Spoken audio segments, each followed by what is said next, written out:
E não vos avilteis, como vocês viram lá no título que foi publicado, significa não vos estresseis, não fique nervoso, não fique exaltado, porque você tem que possuir o seu modo de sobrevivência, você tem que ter o seu ganha-pão. Então, é mais ou menos sobre esse foco que nós vamos abordar, mas muito mais o acalento que nós temos quando nós nos ligamos ao que o Evangelho segundo o Espiritismo, que é a Bíblia de Mateus, entre outros que eu vou citar aqui, o que eles nos dão de conforto e de certeza para que nós possamos continuar nessa jornada. Que gostoso ver vocês, estava com saudades. Então eu peço licença para ler um pouquinho e ir discutindo, ok? Eu vou dar início com o que dizia Jesus nessa parábola de Mateus. Então ele fazia uma advertência de Jesus aos apóstolos. Ele dizia: não vos inquieteis por possuir o ouro, ou prata, ou qualquer outra moeda em vossos bolsos. Não preparareis saco para viagem, nem 2 túnicas, nem calçados e nem cajados, porquanto aquele que trabalha merece ser sustentado. Naquela época era muito comum os peregrinos saírem andando, e nós sabemos que havia muito deserto, havia muita distância até que chegasse de um vilarejo ao outro. E era muito estranha essa recomendação. Como é que você vai sair para o deserto afora e você não vai levar 2 túnicas, você não vai levar uma sandália a mais, você vai queimar teu pé, não é? Ou você não vai levar nada para te abastecer a mais, né? No caso de algum imprevisto. Então ele dizia assim: ponde-vos a caminho sem provisões. Porque naquela época nada tinha de se estranhar que fossem feitas essas palavras de Jesus, porque eles nada tendo, eles não iam despertar cobiça nos que os recebessem na hora que eles chegassem nos vilarejos. E todo mundo estava de acordo com os costumes do Oriente, onde os viajantes eram raros. Mas todas as vezes que eles chegavam, eles encontravam sempre a acolhida nas tendas. Vale lembrar que casa feita de tijolo não era assim, né, igual é hoje. Então continuava Jesus dizendo: ao entrardes em qualquer cidade ou aldeia, procurai saber quem é digno de vos hospedar. E quando alguém não vos queira hospedar e nem escutar, sacudi ao sair dessa casa ou dessa cidade a poeira de vossos pés. O que será que Jesus estava querendo dizer? Ele estava querendo dizer que quando eles chegassem num abrigo, se não quisessem então recebê-los, o que eles deveriam fazer? E é engraçado no mundo de hoje, que sempre aquele que chega num grupo é aquele que mais tem que se adaptar, porque o grupo já está adaptado, né? Então, às vezes a gente tem sentimento de rejeição dentro da gente, que a gente não vai ser bem acolhido, ou não vai ser bem aceito, ou vai ser julgado, não é isso? Porque a gente está chegando naquele lugar, né? Então, Jesus dizia assim, porque ele estava dizendo do perdão, né? Ele estava dizendo de nós não nos importarmos. Ele estava dizendo de como é que é o fato de você prosseguir nas pegadas dele sem olhar na lateral e sem se melindrar com as coisas que você vê. Aí ele dizia assim: aquele que trabalha merece ser sustentado. Aquele que trabalha cumprindo a vontade de Deus, fazendo bem, a sustentação de que aqui se fala não é somente do corpo físico, mas principalmente a do espírito. Então, voltando um pouquinho, Jesus estava querendo dizer para que nós não nos preocupássemos com tantas coisas para levarmos de bagagem, mas sim mais nos preocuparmos com as coisas do nosso coração, da nossa alma, portanto, do nosso espírito. Então, o que significa quando ele dizia assim, sacudir a poeira dos pés e continuar? Ele queria dizer que os discípulos não deveriam guardar qualquer mágoa, qualquer rancor, quanto aos que não os quisessem receber e ouvir. E quanto aos que não quisessem receber e nem ouvir, Jesus recomendou que fossem embora à procura das pessoas de boa vontade, que não usassem de violência e de constrangimento para os converterem, e que não lhes impusessem os ensinamentos que então eles estavam aprendendo. Oi, Patrícia, tudo bem? Nossa, que gostoso, gente, a casa está cheia de gente que eu não vi aí.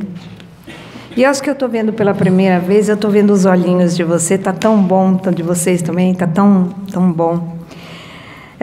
Então, e que eles fossem embora e que eles procurassem as pessoas que estivessem com os olhos de ver e os ouvidos de ouvir as coisas que eles tinham a levar, que eram o ensinamento de Jesus.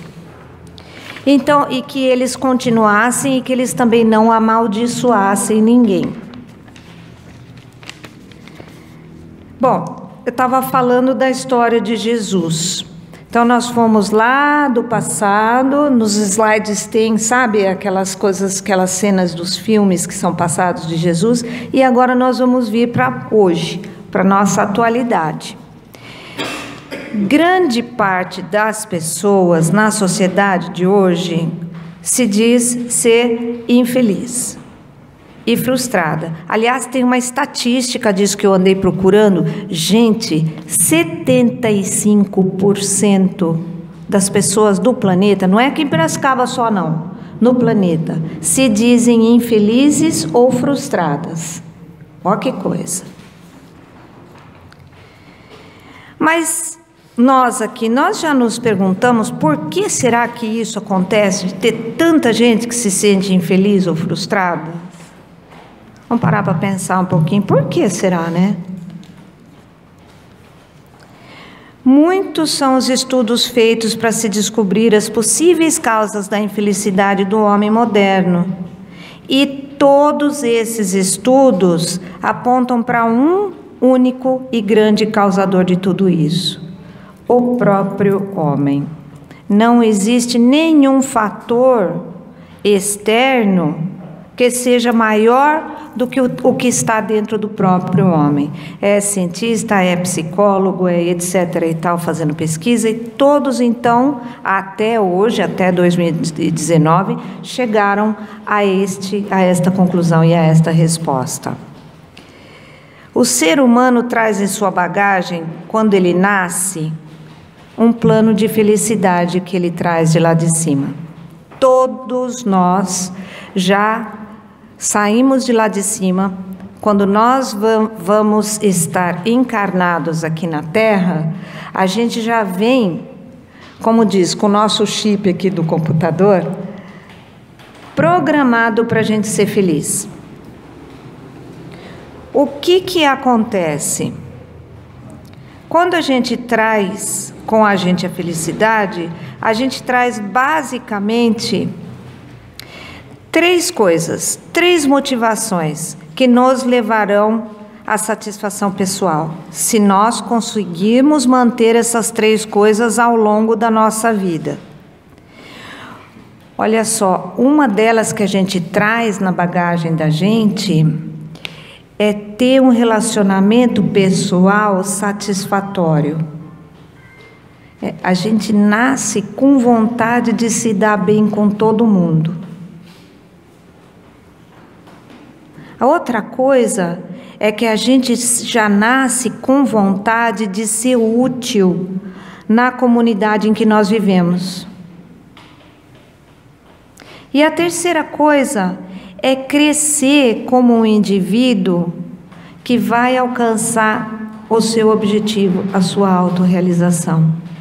Então veja bem, a gente neném, a gente nasce purinho, com vontade de se dar bem com todo mundo, com vontade de atingir um objetivo e morrendo de sede de ser útil. Se a gente parar para pensar, aqui dentro da gente agora nós somos todos adultos, não é? Mas aquele neném está dentro da gente. A gente tem vontade de se dar bem com todo mundo. A gente tem vontade de crescer todo dia. A gente tem vontade de chegar lá onde a gente sonha. Até mesmo aqueles momentos que a gente fala, eu nem consigo ver uma luz no fundo do túnel. Mas o nosso nenenzinho lá dentro está lá. E ele existe, porque nós nascemos assim. Então, se todas as pessoas conseguissem atender a esses apelos da criancinha que nasceu lá para trás, do nosso interior, jamais nós nos sentiríamos frustrados. Mas o que acontece? No entanto, muitas coisas vão acontecendo na vida da gente. Há outros apelos muito fortes que vêm do exterior e que a sociedade impõe para a gente, como diz o caipira, goela abaixo, né? Então, os nossos sentimentos, eles vão ficando assim meio que dispensados, né? Então, a sociedade, o mundo de hoje, ela fala para a gente, tem que ter muito dinheiro, tem que ter fama, tem que ter o corpo em ordem. E é quando o ser humano entra numa luta ferrenha para a conquista de posses materiais, de fama, de uma aparência física interessante, que muitas vezes infelicita e frustra, porque não é imediatamente que a gente vai, todo mundo sabe disso, que não é imediatamente que nós vamos conseguir, e quando nós conseguimos, nós temos que estar com a nossa visão para ver as oportunidades, com a nossa inteligência para nós segurarmos as oportunidades, e depois disso com a nossa força para ainda fazer dar frutos. E o nosso corpo perece, né? A gente vem e vai ficando adulto e depois tem a curva que a gente vai ficando mais fraco. Não é assim a lei da vida? Então, e por que isso ocorre, então, que a sociedade faz tanta pressão? Porque, na grande maioria, as criaturas se esquecem das suas aspirações íntimas e passam a lutar com todas as suas forças para conquistar aquilo que a grande maioria das sociedades querem e o que elas convencionaram de chamar de homem bem-sucedido.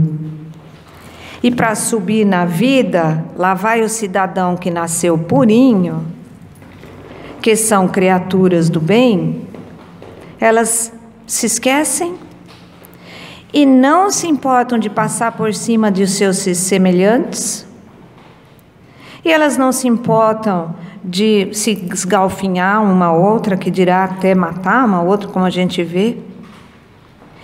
E uma das motivações mais íntimas dela, de ter um bom relacionamento pessoal, vai por água abaixo. Normalmente, as pessoas vão deixando de ouvir a voz da nossa consciência. E nós, do que nós paramos de ouvir a nossa consciência, a gente deixa de lembrar que a gente quer ser útil para a sociedade, de qualquer forma. E a gente passa a lutar, por exemplo, para a nossa profissão, de uma maneira que só nos dê ou status ou fama.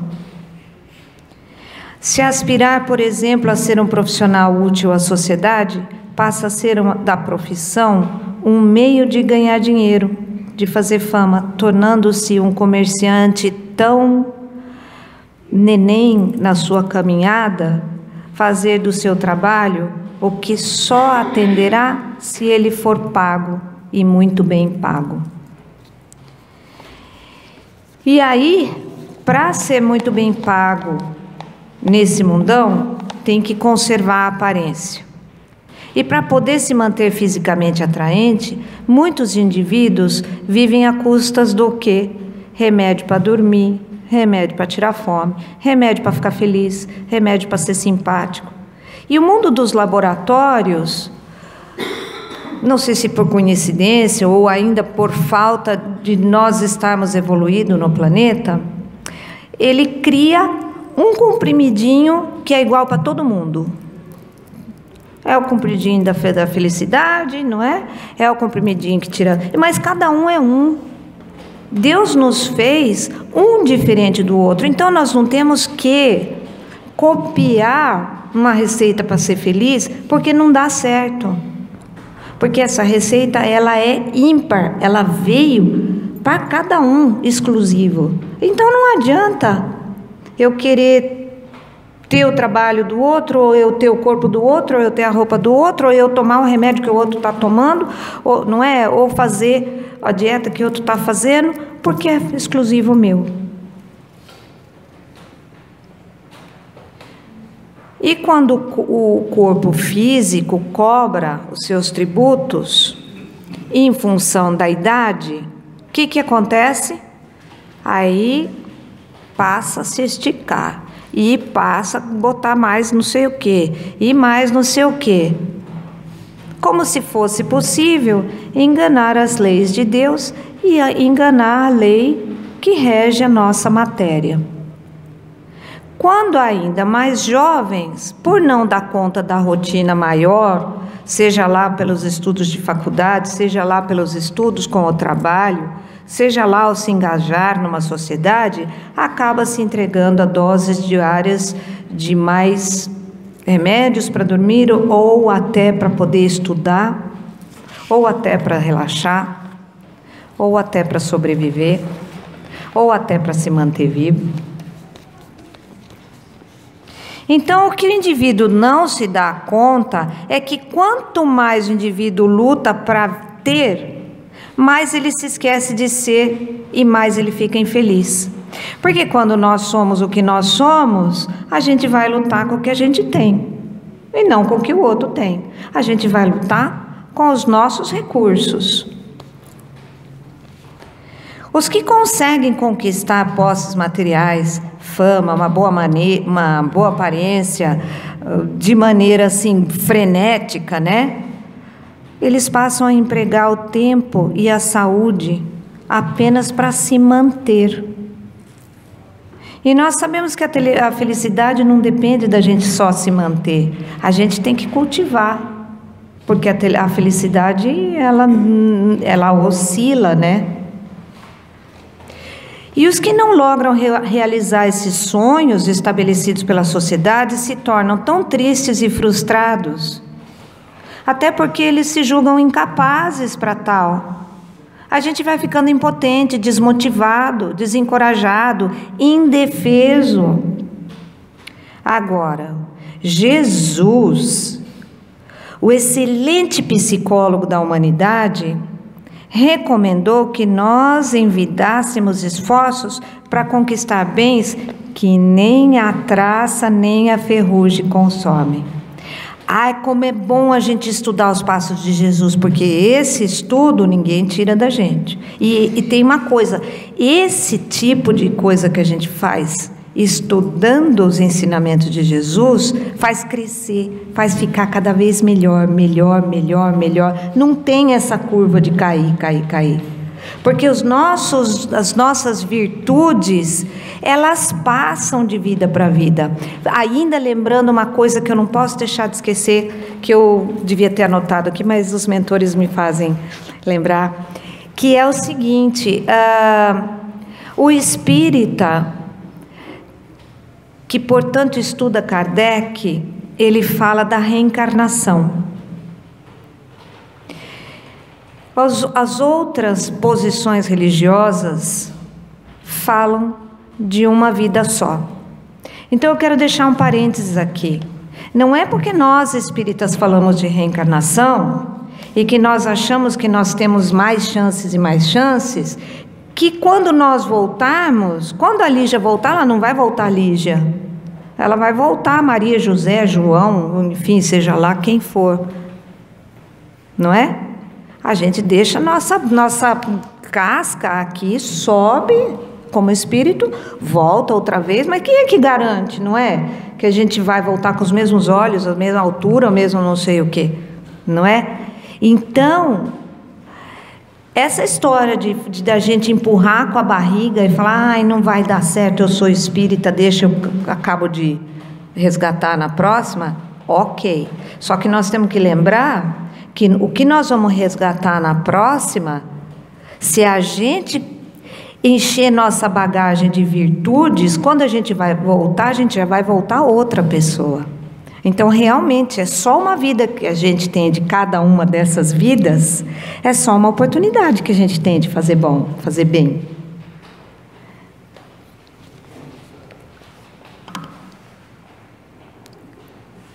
Então, e quais são esses bens que a gente faz para a gente? São as virtudes do espírito da gente, que seguem pela eternidade afora. Assim, quando a gente entender que dinheiro é meio para sobreviver e não fim para ser conquistado a qualquer custo, a gente vai colocar esse bendito, abençoado recurso a serviço do progresso próprio, mas também dos nossos semelhantes, em todos os sentidos. Sabe?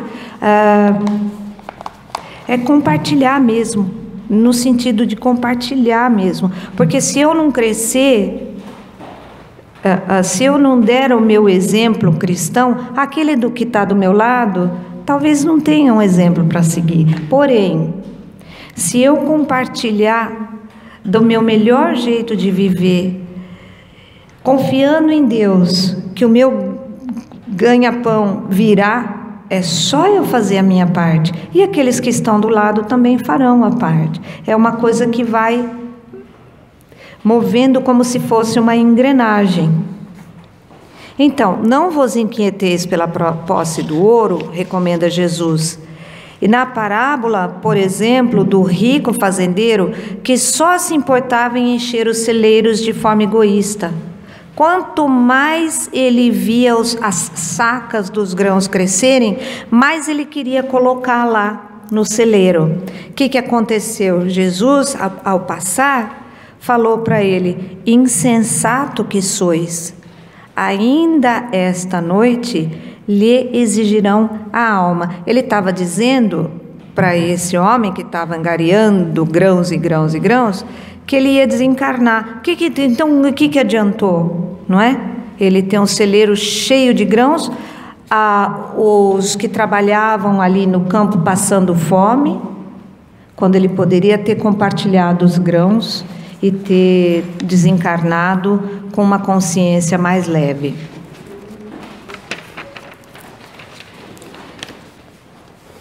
Jesus, portanto, não disse que nós temos que desprezar os bens terrenos, muito pelo contrário. E Jesus também não disse que a gente tem que desprezar o dinheiro, mas ele ensinou que os bens terrenos, o que eles são, se não passageiros?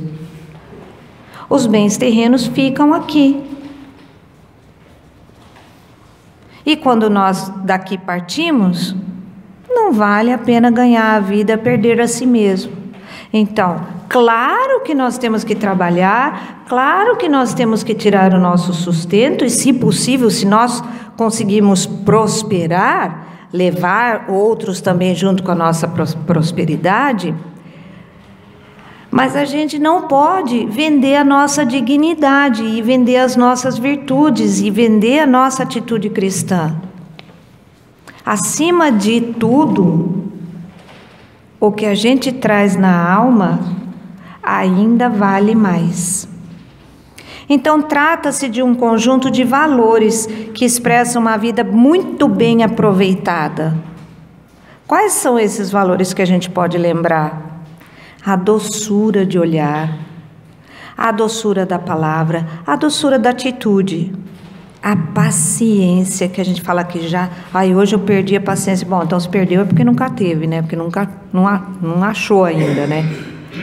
Então a gente não perde, a gente tem que ter. A aceitação de si próprio, porque nós nascemos lindos, filhos de Deus, todos, cada um com a sua lindeza. A capacidade de se amar, de agradecer o que nós temos, a integridade do nosso caráter, a coragem de darmos sempre o primeiro passo, porque com medo ou sem medo nós temos que viver, não é? A justiça, são todos esses bens que nós armazenamos na nossa alma, que nós vamos ficar mais ricos cada vez mais.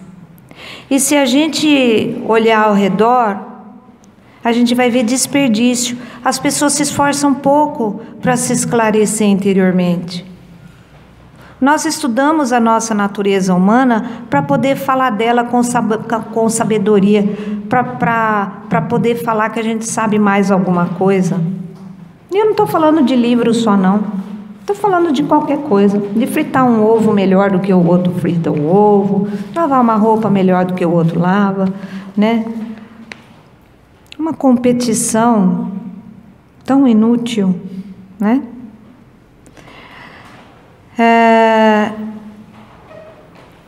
E aí a gente estuda para falar dos outros e não para se conhecer a si próprio, para se conhecer os limites da gente. E do aprendizado, o que Jesus indica é que fundamental é ter valor próprio e que cada um saiba se alimentar dele com a seiva do que é espiritual. Porque o que é espiritual não nos faz sentir que a gente é melhor um que o outro. Muito pelo contrário, o que é do espiritual abre os braços e dá as mãos para que todos nós possamos caminhar numa linha horizontal para frente e não vertical como o soldado que está numa batalha.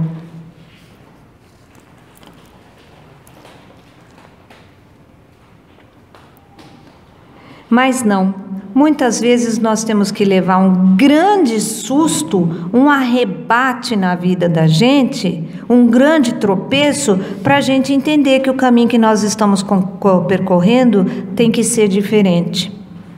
Muitas vezes a gente chega na casa espírita para pedir socorro. O que eu faço agora? Na grande maioria das vezes, mesmo com grandes choques, nós temos instalados ao longo desses anos que a gente vem vivendo uma coisa que se chama teimosia. Nós somos ainda muito teimosos e conquistamos a dar ouvido para o nosso ego, nosso orgulho, e nós queremos ser dono da verdade, de maneira tão infeliz aos olhos da inteligência maior que é Deus. E a gente vai se afastando dessas coisas boas e vai dando lugar para a sedução vazia do materialismo.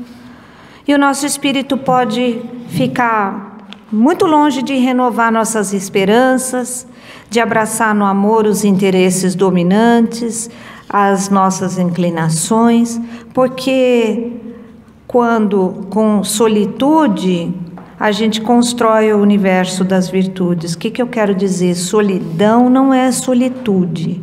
Solidão é você se sentir que está só.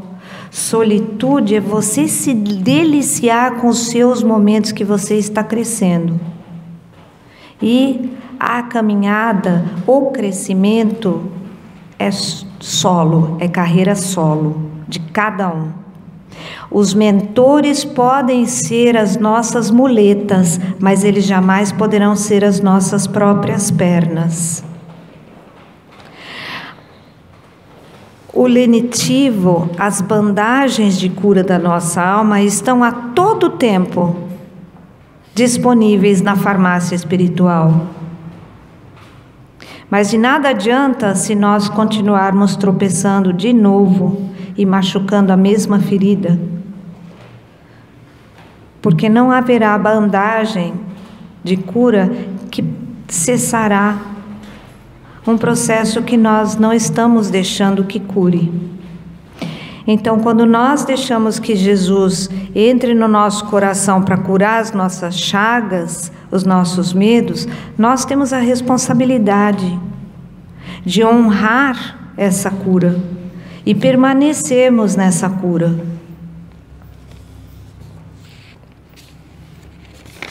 E dessa forma, então, a gente vai evitar a dolorosa solidão. Então, agora, quando ele fala dos que não queriam receber e nem ouvir os ensinamentos do Evangelho, os ensinamentos de Jesus, a gente tem que lembrar que sim, que a gente sempre tem que espalhar os benefícios do esclarecimento espírita, né? Sempre os passos de Jesus, eles têm que ser divulgados, mas não impostos. E eles só podem ser recebidos pelos que estão se propondo a receber.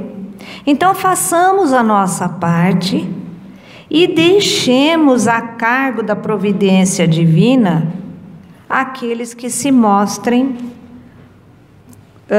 aqui fala refratário, né? Aqueles que não querem receber. Deixa que a providência divina vai tomar conta. Lembrando que todos evoluem.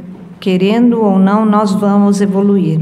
Mais fácil evoluir pela construção das nossas virtudes do que com as batidas de cabeça que a gente dá pela vida. Então, as obras, né? A Gênese, o Céu e o Inferno, Evangelho segundo o Espiritismo, os livros dos médiuns, com tantos outros, né? O livro dos Espíritos, enfim, os clássicos, todos eles nos lembram de 4 coisas, na verdade. Não forceis ninguém para que deixe sua crença, a fim de adotar a vossa crença.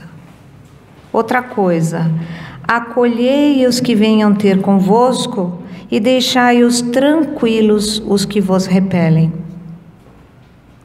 Outra coisa, não anatematizeis os que não pensem como vós.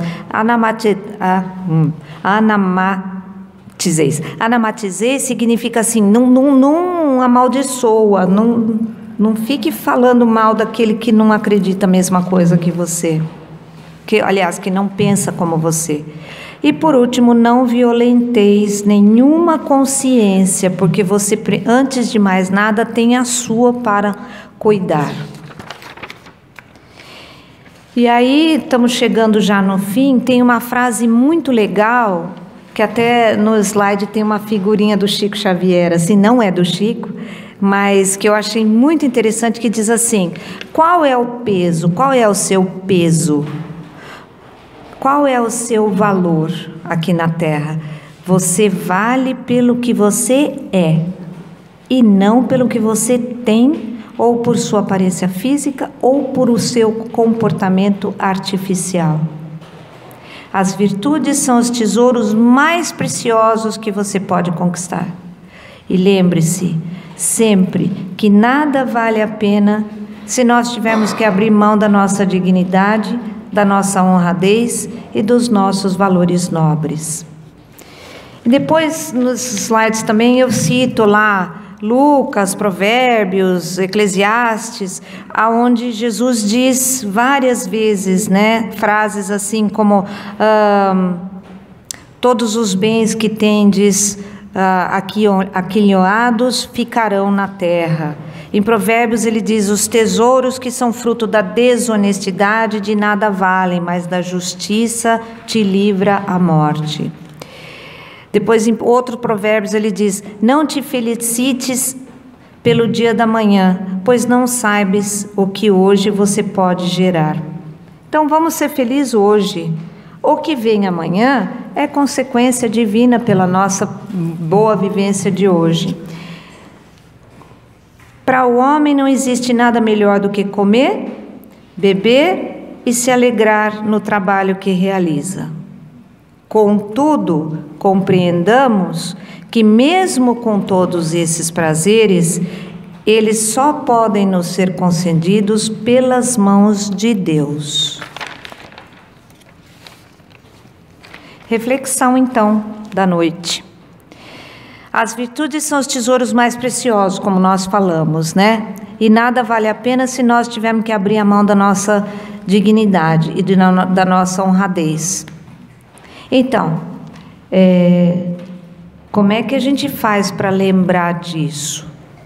Eu não estou propondo uma resposta para isso. Eu estou propondo que nós possamos refletir. Porque lá no começo da nossa conversa, conforme foi dito, nós, cada um é um, né? Cada um sabe, lá dentro de si, o que tem que fazer. Aqui, os mentores só estão nos lembrando das coisas que a gente já sabe. E aí, como toda profissional da área de educação, como boa professora, eu vou dar 3 tarefas, mas eu vou fazer a minha tarefa também. Então, tarefa de casa. Tarefa número 1. Criar um objetivo sobre o que nós aprendemos de hoje. Ou seja, o que nós vamos fazer com os ensinamentos de hoje quando a gente sair daqui. Aonde que nós vamos usar isso daí que a gente aprendeu? Tarefa número 2, amanhã, quando a gente levantar, lembrar o que nos causou maior impacto das coisas que foram faladas. O que foi mais importante? Então, fazer tipo assim, sabe, uma retrospectiva da nossa conversa. E número 3, criarmos aplicações práticas para o que nós estudamos. Mesmo que não tenha ninguém para a gente perdoar, vamos arranjar um jeito de perdoar alguém. Mesmo que não tenha nada para a gente criar de virtude, vamos cavar um buraquinho para a gente ser bom. Porque simplesmente caminhar, a gente, conforme foi dito, a gente vai evoluir, sim. Mas se a gente puder agilizar, tanto melhor. E eu tinha prometido que a gente ia fazer 40 minutos, deu cravadinho. Mesmo sem querer, a gente é ajudado. Olha que coisa legal, né? Eu agradeço muito a paciência que vocês tiveram de me ouvir. Peço desculpas por a gente não poder ser maior ainda de falar as coisas que mais toquem a alma. E eu agradeço a casa pedindo para que, se for da oportunidade, que me deixem trabalhar mais algumas noites aí, mais bate-papos juntos. Obrigada a todos.